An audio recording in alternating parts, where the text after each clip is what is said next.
Saudari-saudara yang terkasih di dalam Tuhan Yesus, marilah kita berdoa. Dalam nama Bapa dan Putra dan Roh Kudus. Amin. Bapa kami yang ada di sorga, dimuliakanlah namamu. Datanglah kerajaanmu, dan jadilah kehendak-Mu di atas bumi seperti di dalam sorga. Berilah kami rezeki pada hari ini, dan ampunilah kesalahan kami, seperti kami pun mengampuni yang bersalah kepada kami. Dan janganlah masukkan kami ke dalam pencobaan, tetapi bebaskanlah kami dari yang jahat. Ya Roh Kudus, hadirlah saat ini untuk memimpin dan membimbing kami dalam membaca firman Tuhan Yesus dan merenungkannya, sehingga kami dapat mengerti maknanya dan dapat kami laksanakan dalam hidup kami sehari-hari di tengah masyarakat kami. Pembacaan Injil Lukas pasal 10 ayat 1 sampai dengan 12 dan ayat 17 sampai dengan ayat 20 dengan perikop perintah Yesus, kita diutus mewartakan kebenaran.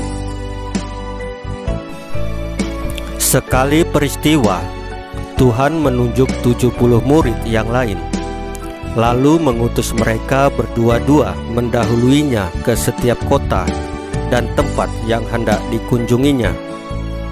Katanya kepada mereka, "Tuaian memang banyak, tetapi pekerja sedikit.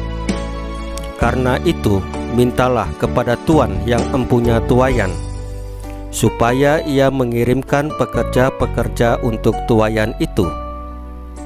Pergilah, sesungguhnya aku mengutus kamu seperti anak domba ke tengah-tengah serigala. Janganlah membawa pundi-pundi atau bekal atau kasut, dan janganlah memberi salam kepada siapapun selama dalam perjalanan.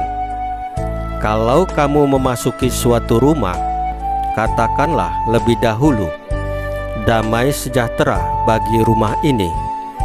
Dan jikalau di situ ada orang yang layak menerima damai sejahtera, maka salammu itu akan tinggal di atasnya. Tetapi jika tidak, salammu itu kembali kepadamu. Tinggallah dalam rumah itu, makan dan minumlah apa yang diberikan orang kepadamu, sebab seorang pekerja patut mendapat upahnya. Janganlah berpindah-pindah rumah. Dan jikalau kamu masuk ke dalam sebuah kota dan kamu diterima di situ, makanlah apa yang dihidangkan kepadamu, dan sembuhkanlah orang-orang sakit yang ada di situ, dan katakanlah kepada mereka, kerajaan Allah sudah dekat padamu." Saudari-saudara yang terkasih di dalam Tuhan Yesus, seorang filsuf Yunani yaitu Aristoteles mengatakan, akar dari pendidikan itu pahit, tetapi buahnya manis. Nabi Yesaya melihat penderitaan dan kepahitan hidup yang dialami oleh bangsa Israel pada masa pembuangan di Babilonia sebagai bagian dari didikan Allah. Memang, dalam rangka pendidikan, kadang Tuhan menghajar orang yang dikasihinya. Penderitaan dan kesulitan dalam hidup membuat orang berefleksi dan menarik hikmah darinya. Dengan kata lain, pengalaman pahit justru memicu orang untuk belajar dan berkembang. Ia akan menjadi lebih matang dan bijak di dalam hidup. Dalam arti inilah buah dari pendidikan dan ajaran itu adalah manis. Orang Israel yang setia kepada Allah akan dibebaskan dari pembuangan dan akan bersukacita serta bergirang di Yerusalem.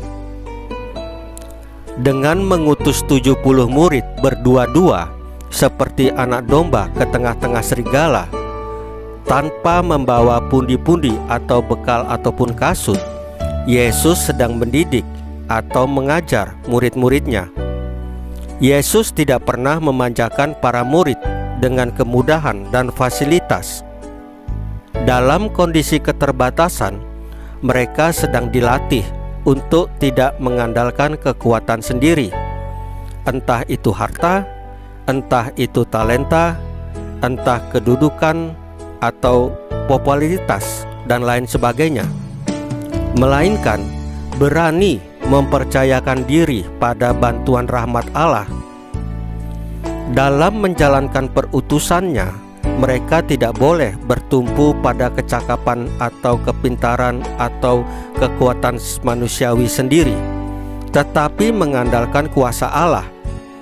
Terbukti bahwa akhirnya para murid itu kembali dengan gembira sambil bersaksi, "Bahkan setan-setan takluk kepada kami demi nama-Mu."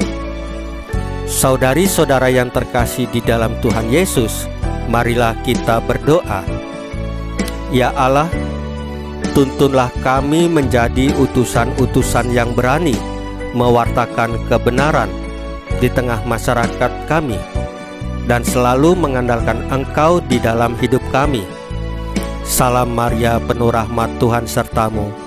Terpujilah Engkau di antara wanita, dan terpujilah buah tubuhmu Yesus. Santa Maria Bunda Allah, doakanlah kami yang berdosa ini, sekarang dan waktu kami mati. Ya Tuhan Yesus, tambahkanlah iman kami hanya kepadamu saja, karena Engkau adalah Tuhan dan Juru Selamat kami satu-satunya, tidak ada yang lain. Dalam nama Bapa dan Putra dan Roh Kudus. Amin. Saudari-saudara yang terkasih di dalam Tuhan Yesus, bacaan firman dan renungan hari ini sudah selesai. Tuhan Yesus memberkati kita semua.